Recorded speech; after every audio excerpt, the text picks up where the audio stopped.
Guys, so I'm coming back to you with another video, and it's a really touchy subject because this girl has been missing for over a year. I don't really remember her age. She's either 9 or 8, one of them. 9, I believe. And she went missing a while ago. Turns out that she had this. I'm gonna just give you the little breakdown before I give you what I got psychically.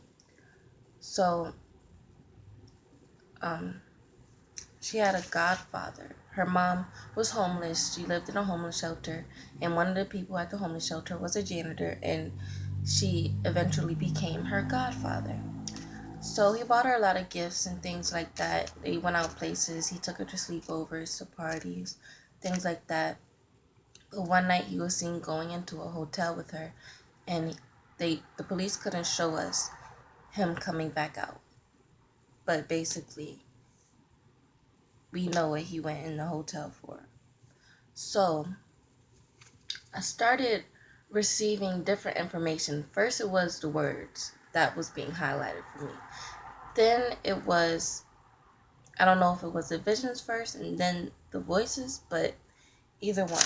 So I wrote some things down today that I think she would want you to know. Her name is Relisha Rudd with 2 D's. And yeah, if you may know about her case, anything, I really think that she wants this to get out because I feel like she's tired. She's really tired. She needs that release, you know? Oh man, my hand's tired already. I'm trying not to cover my speakers so you guys can hear me. But what was it? The words I got, like I was reading the comments, but things were being highlighted for me if you don't know. So the words that was highlighted, but the mom won't. But the mom won't. And the rest of that sentence that wasn't highlighted was take a lie detector test. And then another word that was words that was highlighted was she knows, talking about the mother. And when I seen the hotel part, well, how I wrote it down in order from what I was getting. So none of this is like first in order, like some things I may tell you, but then it may be repeated again because, when I seen the hotel part, when he was walking her in that room, it's sad because you could see the hesitation in her body. Like her little foot is arched up as she's like going like this. You know what I mean? Like she's hesitant. She's scared of what may be in that room. But I seen her body bunched up, like you could see her parts poking out, like poking through the bag. And then it was this like, no, I should just wait until I get to what I heard. And then I heard she used a washer. I don't know if that was for the cover up when, she would find sexual messes on her or whatever, like just to get her clean. But she would use the washer. I don't know what that really meant. I just kind of interpret that just now in my own way.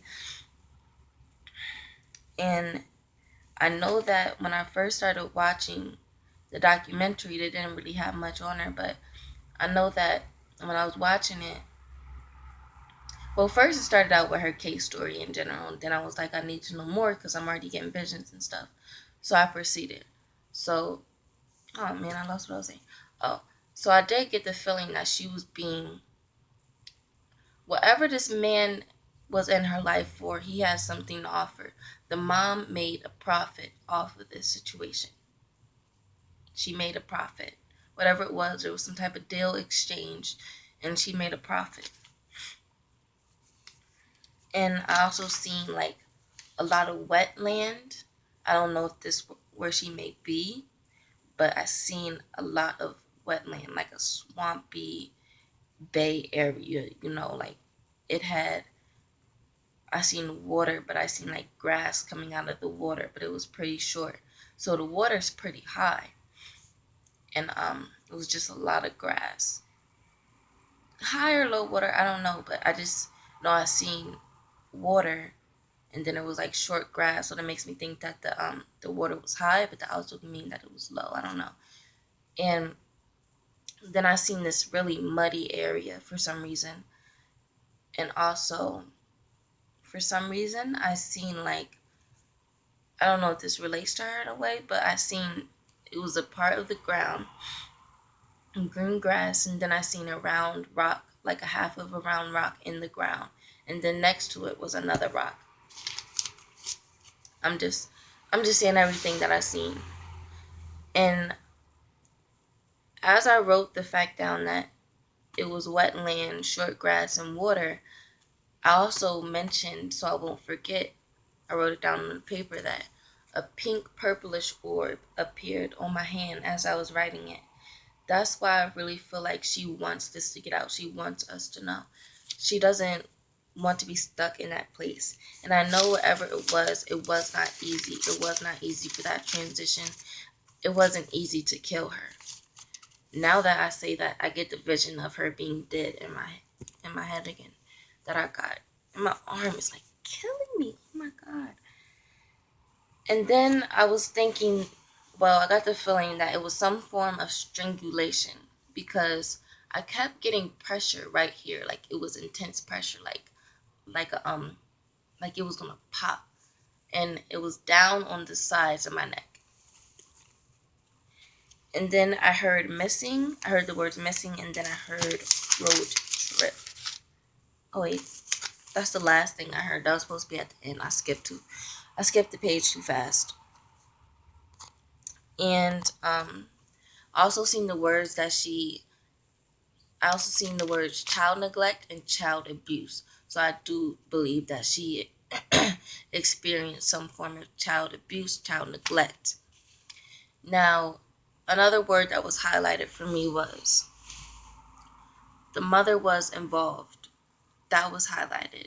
And then the rest of the sentence is in her disappearance. And this is highlighted with like blue orbs and blue lines and stuff. So I started, after I wrote this down, that's why I wrote it in order, because it all started to fall in place. I started pinching my neck, and I realized it. I'm like, why am I was doing it for a good while. I'm like doing this. I'm pinching my neck.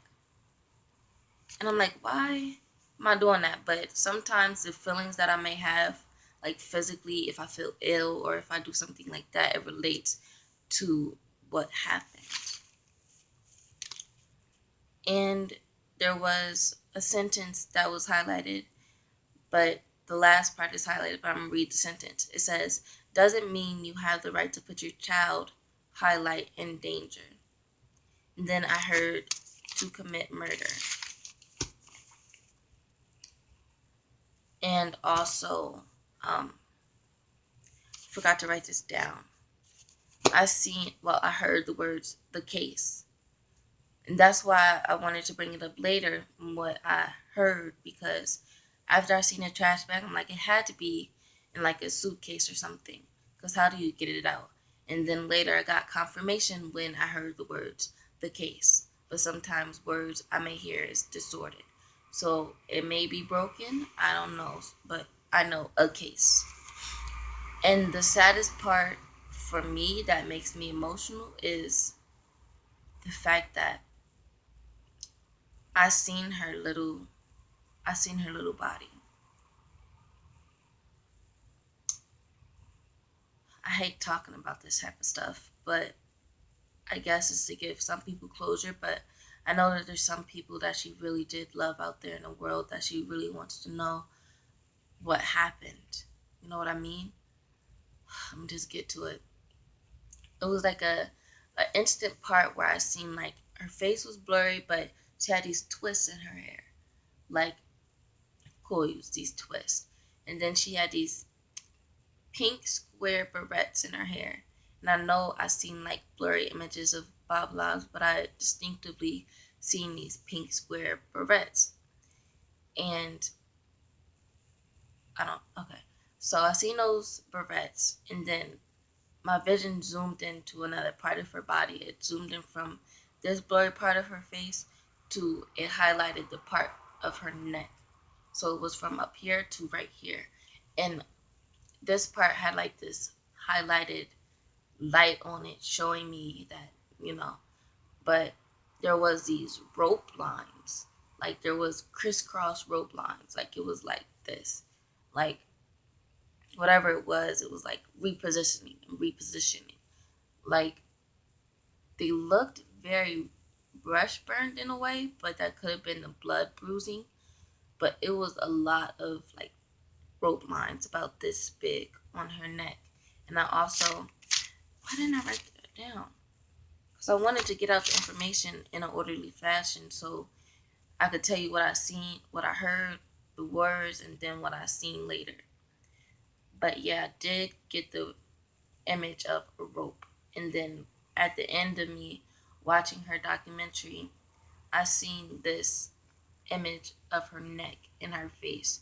And her neck was very bruised. Like, it was so small. That's the thing. It's so sad. Her neck, her little face, everything was just so small. And it's just sad. Sad. When I remember it in those lines, those deep lines in her neck. It's really sad. But that's what I got. And I also wanted to tell you some of the stuff that the mom said in the documentary. She said that she didn't believe that the man that took her into the hotel had something to do with it, that the cops wasn't doing enough to um, help with her daughter's case, and that they took too long to try to find her. When I was reading the comments, and it said that something about her waiting 3 weeks to call the police. So yeah, her soul is definitely not resting, and she definitely wants some answers out there. And there was something about that I got as I was getting this about her family. Maybe she wants her family to know this message. And I just got the words beloved. I just seen it. Beloved. So yeah, if you are related to her and you're watching, just know that you have a very dear place in her heart. And also, for some reason, I have to bring this up because I can't forget to say this since it's about her and it's something that she loved. There was a part of the documentary where her friends were cheerleading for her because that's something that she liked to practice and do, even though I guess she wasn't big enough. But I just felt this ongoing happiness. Like this was something I loved, but that she loved. You know what I mean? It was something that gave her a little comfort because they did it and they said her name and stuff like that. So that's all I have for this video. I actually have to go to work in maybe like 10-20 minutes. So yeah, that's just what I wanted to get out there. I was getting a lot of information. And the weirdest part is the fact that I was just watching first it was Psychic Solved Murder. And then for some reason I started getting into these murder cases and I was getting images of it, and then I kept going and I kept going and I kept going watching these videos until I found Relisha Rudd's. I don't know, maybe it was a sign or something. Because wow, that's so weird. Maybe it was a sign because now that I think about it, the videos that I was clicking had like the blue lines over the words of the title. So I clicked it and I clicked it, and then it was Relisha Rudd, so the blue lines, and I clicked it. Wow. But yeah, that's my video. My name is Deanna. If you don't know me, like, subscribe, watch my other videos, and share. Don't forget to mention this to her family, especially the ones that care and are not in cahoots with this mess. And it definitely needs to be justice served for this little girl because that is terrible. Like being molested or raped. Oh yeah, this is another part that I wanted to get out to you. When they mentioned in the documentary that he was giving her gifts, I got this terrible bitter taste in my mouth. Like I don't know what he was making her do for him, but I got this terrible taste in my mouth, and it was like bitter. And I'm tasting it now. That's like how much it stuck with me. Like it tastes terrible. It's like this bitter. I don't know how to describe it. It's bitter. It's really bitter. But yeah. So, like I said, like, subscribe, wait for more.